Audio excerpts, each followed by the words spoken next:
여러분 안녕하십니까, 강신업 변호사입니다. 오늘 윤석열 대통령 내란 혐의 재판 세 번째입니다. 오늘 특전사 참모장 등 증인 신문이 있는데요. 참 이 재판 한참 받아야 되는데 오늘 그 세 번째 재판입니다. 123 비상계엄 사태와 관련해서 지금 윤석열 전 대통령이 재판을 받고 있죠. 서울중앙지방법원 형사합의 25부 지기현 부장판사 심리로 오늘 오전 10시 15분부터입니다. 서울법원 종합청사 417호 형사대법정에서 윤 전 대통령의 세 번째 공판 기일이 열립니다. 지금 청사 방어와 관리를 맡은 서울고법은 지난 두 번의 재판과 달리 이번에는 지하주장을 통해서 출입하는 것을 불허했습니다. 대통령 경호처의 요청을 받아들이지 않았죠. 그래서 지상 주차장을 통해서 이제 처음으로 출입을 해야 되는데 결과적으로 자연스럽게 말이죠, 포토라인이 마련될 수가 있는 겁니다. 그러니까 원래가 이제 포토라인은 그게 원래 라인이 뭐 줄쳐져 있고 그게 아니고, 포토라인이라는 게 뭐냐, 들어갈 때 이제 기자들이 쭉 기다리고 있다가 좀 거기 서서 좀 말씀 좀 해주십시오, 그게 이제 포토라인이에요. 거기 뭐 줄 쳐놓고 뭐 거기 표시해놓고 그게 아니고, 그건 아실 겁니다. 사진 찍는 그런 어떤 곳이다 이런 얘기인데, 이게 자연스럽게 그렇게 되는 거예요. 지하주차장으로 가면 기자들이 찍을 수가 없잖아요. 거기 출입이 안 되니까. 근데 밖으로 들어가게 되면 그 출입문 앞에 기자들이 기다리고 있다가 들어가는 이제 윤석열 대통령한테 여러 가지 물을 거란 말이에요. 오늘 어떤 말씀을 하실지가 굉장히 주목되는 거죠. 그러니까 이재명 같은 경우는 거의 묵묵부답 대답을 안 한 적이 많고, 그전에는 이제 검찰에 대한 성토, 검찰에 대한 비판 이런 얘기를 옛날에는 했었죠. 근데 요새는 거의 말 안 하는 것으로 하는데, 두 가지입니다. 윤석열 대통령이 말 안 하고 묵묵부답하고 들어갈 가능성 하나 있고, 어제 근데 호소문을 냈단 말이야. 그런 것들을 고려한다면 어떤 메시지를 낼 수도 있는데, 다만 이런 게 있어요. 지금 재판바로 들어가는 거잖아요. 그렇기 때문에 정치적인 메시지를 내는 것이 조금 안 맞는다, 매치가 안 된다, 그래서 아마 그런 얘기는 안 하고 재판에 관해서만 뭐 성실히 재판 받겠다, 뭐 그런 얘기를 원론적으로 할 가능성이 있는데요.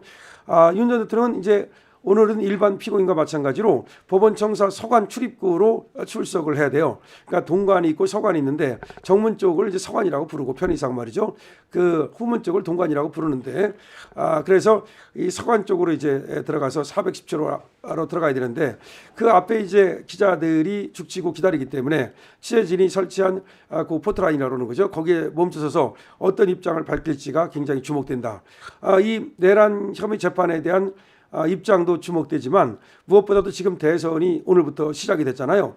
그것과 관련해서 어떤 입장을 밝힐지. 근데 여러분 아시다시피 윤 전 대통령은 뭐 이렇게 말을 이렇게 뭐 숨기거나 감추거나 그런 스타일이 아니기 때문에 오늘 어떤 메시지를 낼 수도 있다고 생각합니다. 어제 자신의 페이스북에다가 국민의힘 김문수 대선 후보 선출과 관련해서 이런 얘기를 했죠. 이번 경선은 격렬한 논쟁과 진통이 있었지만 여전히 건강함을 보여줬다. 이 건강함을 보여줬다는 것은 이번 경선의 건강함 내지는 우리 당의 건강함을 보여줬다는 얘기죠. 6.3 대통령 선거는 단순한 정권 교체의 문제가 아니라 자유 대한민국 체제를 지킬 것인가 무너뜨릴 것인가, 그 생사의 기로에 선 선거다라고 글을 올렸습니다. 이 호소문이라고 또 이름을 썼거든요. 그러니까 지금 우리가 단결하지 않으면, 우리가 정말 2030 세대부터 시작해서 우리가 6070 세대까지 그리고 모든 지역을 아울러서 우리 자유 보수 우파가 단결하지 않으면, 이 체제 전쟁에서 이기지 않으면 그야말로 이 나라의 미래가 위태롭다라고 하는 얘기죠. 그래서 자유대한민국 체제, 지금의 우리 이 살기 좋은 자유대한민국 체제를 지킬 것이냐 무너뜨릴 것이냐, 그 생사의 기로라는 말을 썼습니다. 자, 그래서 그런 얘기를 했기 때문에 오늘도 그 연장선상에서 윤 전 대통령의 특별한 메시지가 나올 수도 있다, 이런 얘기가 나오고 있습니다. 윤 전 대통령의 경호 상황 등을 고려해서 그냥 경호가 또 있기 때문에 거기서 서가지고서 얘기를 하는 것이, 또 경호에는 이 멈추는 것이 가장 나쁘대요. 경호에는. 그렇기 때문에 바로 들어갈 수도 있다는 얘기가 나오고 있습니다. 윤 전 대통령은 헌법재판소의 탄핵심판 변론에 여러 차례 직접 출석해서 그때는 근데 모두 지하주장을 통해서 들어갔거든요. 그래서 일반에 공개되지는 않았는데요. 오늘은 이제 어쩔 수 없이 지금 일반에 공개될 수밖에 없는데, 법원은 만일의 사태에 대비해서 일부 출입구를 폐쇄하고 면밀한 보안 검색을 할 예정이다, 이렇게 나오고 있습니다. 지금 법원은 만일의 사태에 대비해서 일부 출입구를 폐쇄하고 면밀한 보안 검색을 할 예정이다라고 나오고 있습니다. 그런데 지금 민주당에서는 말이죠, 계속해서 이재명의 어떤 그 신변 위협이 있다, 어떤 제보가 있다, 뭐 러시아에서 뭐 어떻다, 그런 얘기를 계속하면서 신변보호를 굉장히 강화시키고 있거든요. 그래서 심지어 사람들하고 일반인들하고 악수하는 것조차도 이 15세 이하 좀 어린 사람들하고는 쉽게 하지만 그렇지 않으면 바로 이렇게 다가와서 바로 면전에서 대면 악수하는 거 이런 것까지도 지금 사실은 차단하고 있거든요. 그래서 신변 위협이라고 하는 것이 뭐 분명히 있는 겁니다. 없다고는 볼 수 없어요. 뭐 트럼프 같은 경우도 보십시오. 그래서 이거를 이제 잘 경호를 해야 되는데 윤석열 대통령도 마찬가지예요. 신변 위협이 있는 거예요. 그렇기 때문에 이 경호상의 이 문제가 있어서 경호 때문에 아마 포토라인에 멈춰서지 않거나 그다음에 또 어떤 특별한 메시지를 내기 위해서 또 뭐 장장 한참 서가지고 얘기를 하거나 그럴 수는 없어요. 제가 볼 때는 원론적인 얘기를 하고 들어갈 가능성 그 정도. 그다음에 또 뭐 지금 오늘부터 대선이 준비 시작되는데 어떻게 생각하십니까? 뭐 그런 어떤 질문을 했을 경우에 그 질문에 대해서는 뭐 지금 여기 접하지 않겠다라든지 뭐 간단하게 뭐 이제 묵묵부답을 할 수도 있고 아니면 간단하게 몇 마디 하면서 입장을 밝히고 바로 들어갈 수도 있고 아니면 윤석열 대통령이 좀 작심하고 나와서 그야말로 본인의 얘기를 갖다가 쏟아낼 가능성 뭐 여러 가지가 있는데 그렇지만 금방 말씀드렸듯이 지금 대선이 시작되는 마당이고 여기는 재판받으러 들어가는 거고 그다음에 또 경호상의 문제 이런 것들을 고려한다면 오랫동안 뭐 서가지고 얘기를 하지는 않을 거고 간단하게 서서 뭐 지금 재판을 충실히 받겠다라는 정도 그런 원론적인 얘기를 할 가능성도 있다라고 생각이 됩니다. 그럼 이제 어제 그 호소문을 낸 것은 왜 냈느냐 뭐 어떤 뜻이냐 이렇게 묻는다면 그거는 호소문 그대로다 뭐 이런 원론적인 얘기를 하면 될 것 같아요. 자 어쨌든 오늘 윤석열 대통령이 오늘 재판을 받습니다. 내란 혐의 세 번째 재판인데요. 오늘은 지하 추장을 통해서 들어가는 것이 아니라 지상으로 출입을 해야 된다. 그렇기 때문에 자연스럽게 포토라인이 지금 설치될 수밖에 없다. 그러면 윤석열 대통령이 어떤 입장을 지금 표명할지가 주목된다. 이렇게 이제 말할 수 있겠습니다.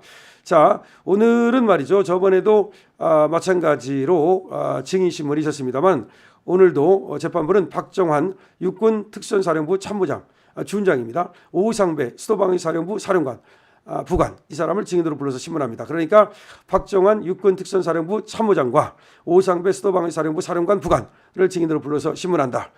증인신문이 있기 때문에 이 증인신문이 있으면 바로 끝나지를 못합니다. 시간이 또 저녁까지 이어질 가능성이 있고요. 왜냐하면 주신문 반대신문 뭐 그렇게 하고 또 신문 내용이 아무래도 세부적일 수밖에 없기 때문이죠. 지금 윤석열 대통령을 또 응원하기 위해서 또 지금 윤어게인 운동을 하시는 분들이 또 지금 속속 모여들고 있다는 얘기도 있고 그렇습니다.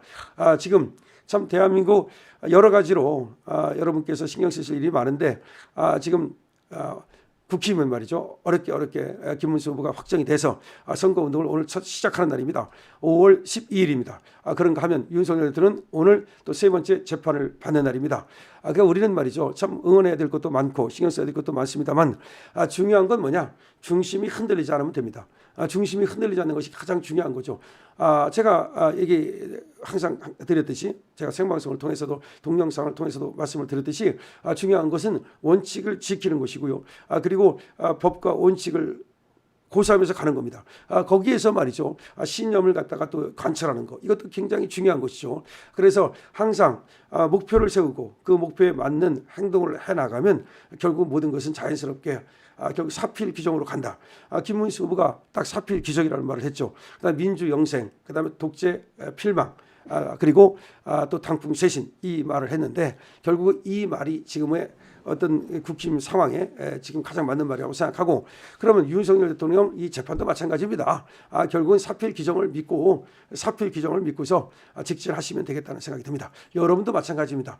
여기 뭐 지금 과정이 좀 어려워서 그렇지 결과는 나와 있는 겁니다. 저것이 내란일 수는 없는 것이거든요. 그렇기 때문에 오히려 민주당에서는 저거를 선전선동의 효과로 어차피 결과에는 관심이 없고 이 과정에서 윤 대통령이 재판을 받는다. 내란 혐의로 재판을 받는다. 그래서 내란 수괴다. 이런 식으로 선전선동 효과를 거두려고 그러는 거거든요. 그러면 쟤들이 선전선동 효과를 거두지 못하게 하는 방법은 우리가 막아서는 거죠. 그러니까 쟤들이 유튜브로 공격하면 우리가 유튜브로 막고 쟤들이 언론으로 공격하면 언론으로 막고 이래야 되는데 언론 환경이 이제 불리하다 보니까 그래서 유튜브의 역할이 중요하고 여러분들의 역할이 중요한 거죠. 광장의 역할이 중요한 거죠. 강신업 TV입니다.